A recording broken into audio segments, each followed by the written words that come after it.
Hi, I'm Casey, the Director of Marketing, and today I'm joined by our founder, Anne, and Lee, an enlightened ambassador.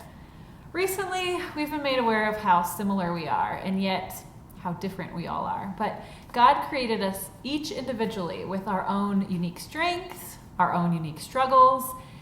In this multicultural world, though, with different values and beliefs, we've been told how we are to behave.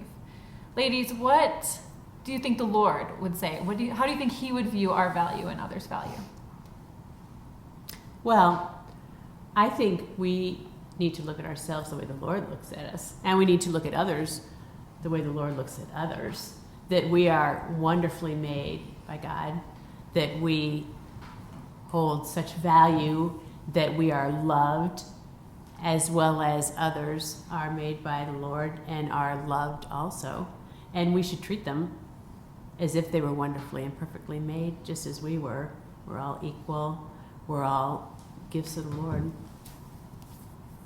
Yeah, I think I've seen that be especially true even in working with other women in the Enlightened Foundation, even where what you think is your strength complements someone else's weakness or someone else's strength, and we're almost like puzzle pieces that God designed, where we come together perfectly as a team to kind of fill those gaps in one another, which is kind of cool. And I've noticed over the years, we've been together, sisters, for so many years trying to get this going. And I think, everybody would have us be divided. But I know overseas, that's not the case. I really see that women, when we are standing and walking alongside of them, they don't really care. We've been with Bedouin Muslims, we've been with Yazidis, we've been with so many different cultures. And always when they ask us, are you Christians? I always sit back and I think, well, this is the defining moment. They're either going to reject us or they're going to accept us. And without question, they've never rejected us. I say, yes, I am. Yes, we are Christian women here.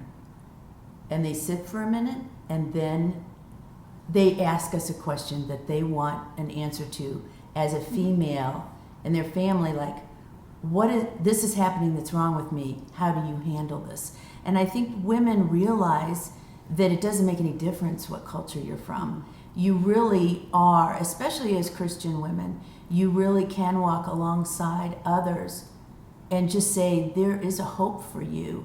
You can do this. You're able to do this. It doesn't make any difference at all. Well, any color, any nationality, anything. And I think the way we present ourselves, I think our whole focus is to let them know that we love them without judging them. Mm-hmm. I mean, we are all on an equal level, and we all have our strengths and we all have our weaknesses, and we are there to help them, to lift them up, to lift up their children, and to lift them up as families. We are there to serve the Lord, and yet they know that our function is an equal woman in the Lord's world. So what if someone doesn't see their value? What kind of things can we do to affirm our own value and then affirm other people's value? Well, I think you have to recognize what their strengths are. Mm-hmm. They've spent all of their lives being torn down. They've spent all their lives being minimized, being criticized, being compartmentalized. And I think our focus is to lift them up as a whole person, to not in a role as a mother, not in the role as a wife, not in the role as a daughter, but for who they are as a child of God. And aren't we all often criticized? We're often demeaned. This society and this culture, even in the church, often minimizes us many times.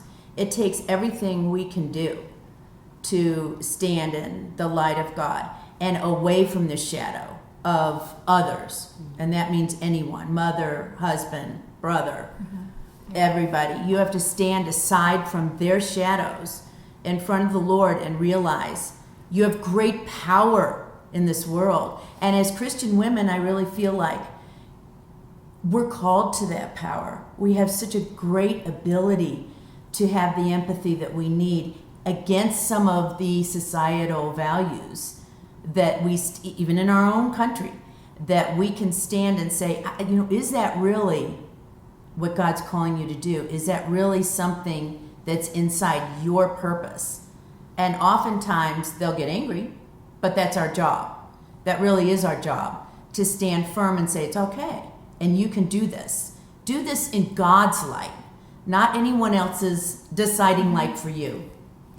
That's so true, because we need to remind people that they need to ask God first for their purpose or their priorities. If they start their day in God's word or in prayer, then they're setting their focus for their day or for their life with what God intended for them. Instead of, if you just kind of wake up and get on with your day, you're leaving it open for society to tell you what they think you should do and who they think that you are. You're not focusing on God's value for you first. It's so easy for us to do. I mean, I think we go to sleep with that. We've created our list for the next day, the night before. Yes. And during the nighttime, this is cycling through our minds all night long. What we have to do, what we have to do. The minute that alarm goes off, if you even wait for the alarm to go off, which I don't, I get up usually an hour or two before it goes off and start right in.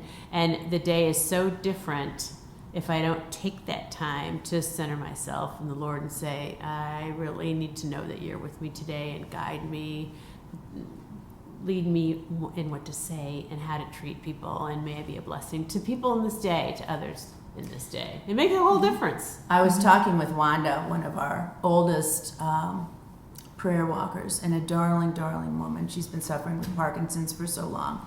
And I asked her one time, I said, what do you do in the midst, she's African American too, but in the midst of all of the issues that are going through right now, some of that we're facing with, and how do you get to sleep at night?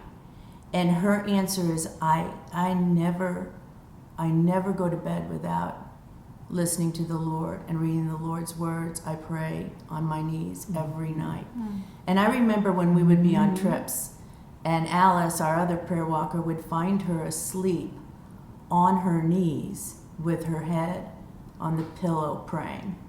And I feel like it has to take some drastic measures on behalf of women to be able to do the work that we are commissioned to do by God, and that we can do, and that we overarch all of whatever is pre-positioned for us as females in this world.